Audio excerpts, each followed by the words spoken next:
परमेश्वर ध्याय लो, तज मन दूजी आस, मंगत सब कुछ देत है, रख पूरन विश्वास। एक परमेश्वर ध्याय लो,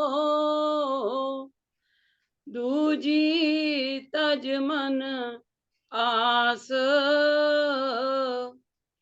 मंगत सब कुछ देत है, रख पूरन विश्वास।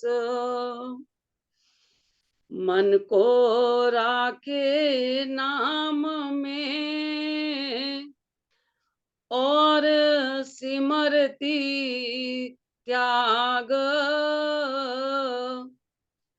मंगत मार्ग मुकत में, तिस जन पाई जाग।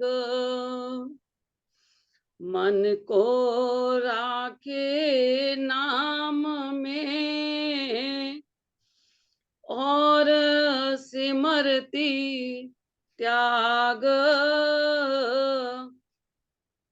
मंगत मार्ग मुकत में, तिस जन पाई जाग। ओम ब्रह्म सत्यम सर्वधा।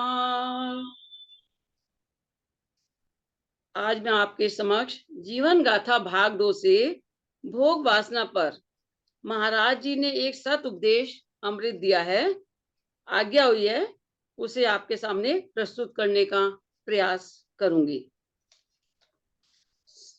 सत उपदेश अमृत 44 नंबर। शरीर यात्रा में जन्म से लेकर आखिरी समय तक भोग वासना को पूर्ण करने में सब जीव जंत दौड़ रहे हैं। हर एक जीव इस वासना में बांधा हुआ चक्कर काट रहा है। यह एक ऐसी भोगों को पूरा करने की बीमारी लगी हुई है जो कई शरीर धार कर भी भोग वासना की निवृत्ति नहीं हो रही है। यह ऐसी यात्रा भोग वासना की है कि खत्म होने में नहीं आती। यह ही वासना बारंबार जीव को शरीर की कैद में लाती रहती है। यह ही वासना बारंबार जीव को शरीर की कैद में लाती रहती है। वासना ही एक जगह से दूसरी जगह शरीर को ले जाती है। महाराज जी ने भी कहा है कि शरीर तो जड़ वस्तु है, उसके अंदर जो बोल रहा है, जान है, आत्मा, जब वो निकल जाती है तो वह शरीर एकदम बॉडी का नाम ले लेता है, और हम जो वासना लेकर के शरीर छोड़ते हैं, अगला शरीर हमें उसी वासना के साथ मिलता है। यही आवागमन है। शरीर खुद जड़ वस्तु है, उसको चलाने वाली दूसरी ताकत है और भटकाने वाली वासना है। चाहे कोई राजा है या रंक, अमीर है या गरीब, समझदार है या मूर्ख, और सब जीवों में, चाहे आसमान पर उड़ने वाले हैं या जमीन पर चलने वाले या पानी में रहने वाले, सब चार खाने के जीव इस भोग वासना को पूर्ण करने की खातिर ही विचरते नजर आते हैं। केवल मनुष्य योनि में उस प्रभु ने बुद्धि दे रखी है, जिसके जरिए तत्व ज्ञान प्राप्त करके उस वासना रूपी सफर को जीव पूरा कर सकता है। महाराज जी ने कहा भी है कि केवल मनुष्य योनि है, चार खानी के जीव जितने भी हैं उसमें केवल मनुष्य योनि है जिसको प्रभु ने बुद्धि दे रखी है और वह अपनी उन्नति कर सकता है, और कोई भी अपनी उन्नति नहीं कर सकता क्योंकि केवल मानव को ही प्रभु ने बुद्धि बख्शी है। और किसी शारीरिक यात्रा में उसकी उन्नति होनी अति कठिन है। अगर हम और किसी भी योनि में हैं, किसी में भी चार खाने में, तो हम अपनी उन्नति नहीं कर सकते एक मानुष योनि को छोड़कर। यह हो ही नहीं सकती। शारीरिक यात्रा भी थोड़े काल के लिए ही है और जितने भी भोग इसके वास्ते हैं वह भी क्षण भंगुर हैं। सबसे बड़ी मूर्खताई यह ही है जो कि इन अपूर्ण चीजों में सत्य शांति हासिल करना चाहते हैं। इस मूढ़पने में खोटे से खोटे कर्म करके अपने आप को आप ही बंधन दर बंधन में जीव डाल रहा है। इस बंधन की हालत में ही शारीरिक यात्रा खत्म हो जाती है, मगर शांति बिल्कुल ही नहीं मिल पाती। इस क्षण भंगुर शरीर और पदार्थों में तृप्ति हासिल करनी सबसे बड़ी जहालत है।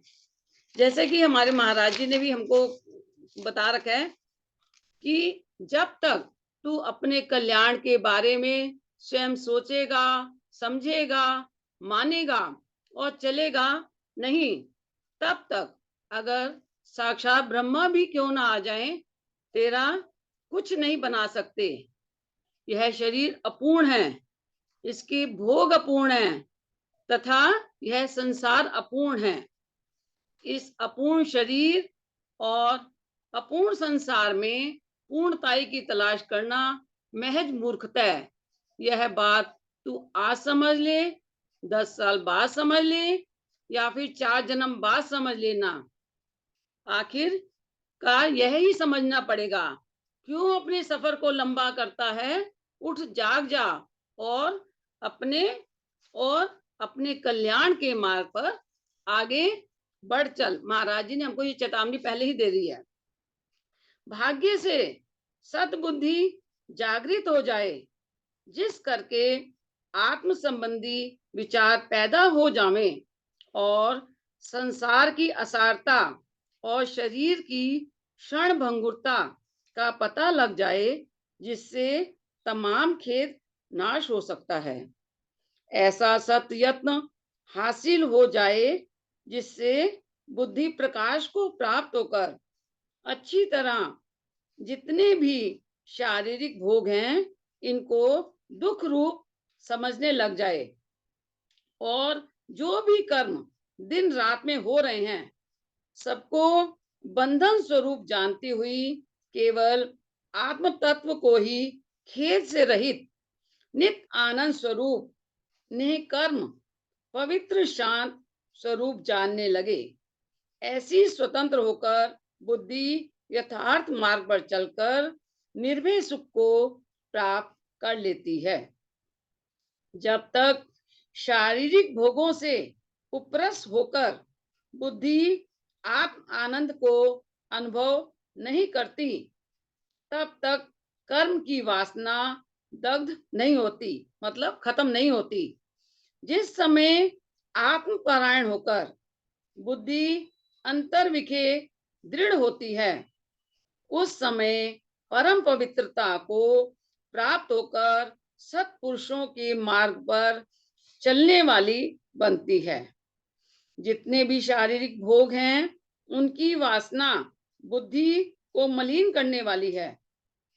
इस वास्ते बुद्धि को बारंबार पवित्र निर्मल करने के वास्ते सबसे पहले आहार की पवित्रता जरूरी है, फिर व्यवहार निर्मल और सत्संग से मेल मिलाप रखना। जितनी भी कोशिश दिन रात कर्म करने की हो, सबको मर्यादा में करते हुए कल्याण की तरफ जाता है। भोगों की वासना में जला हुआ जीव इस कदर हैरान परेशान होता है कि वह अपनी परेशान हालत को आप ही जानता है, बगैर अग्नि के जलता रहता है। ऐसे संताप से बचने के लिए सिवाय सत मार्ग के और कोई रास्ता नहीं। महाराज जी ने वाणी में कहा है, वासना रूपी अगन में जीव जले दिन रात, मंगत मार्ग धर्म में जीव शीतल हो जात। वासना रूपी अगन में जीव जले दिन रात, मंगत मार्ग धर्म में जीव शीतल हो जात। आत्म शांति ही परम प्रसन्नता देने वाली है। आत्म तत्व निर्मल, शांत, परम सुख रूप है। समझने के वास्ते केवल एक प्रभु महिमा है। जब तक अहम विकार से खुलासी नहीं होती, तब तक अच्छी तरह सिमरन भी नहीं बन सकता। हर घड़ी, हर लम्हा अपनी बेहतरी का विचार करना चाहिए। कौन चीज त्यागने योग्य है और कौन ग्रहण करने योग्य है। हर समय सत शिक्षा सत्संग द्वारा हासिल करते रहनी चाहिए। उस समय महापुरुषों की संगत में जाना चाहिए, जिस जगह आत्मज्ञान की चर्चा हो रही हो, जिनके संग से अच्छी अच्छी युक्तियां प्राप्त होती रहें। आलसी नहीं बनना चाहिए।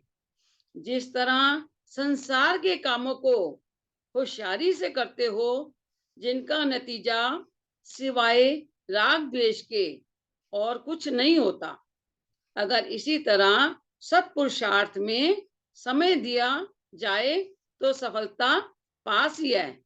महाराज जी ने कहा है, लाल दास गोविंद भज आलस मनोविसार, रक्ष पराया कारज अपना बरत लयो दिन चार। लाल दास गोविंद भज आलस मनोविसार, रक्ष पराया कारज अपना बरत लयो दिन चार।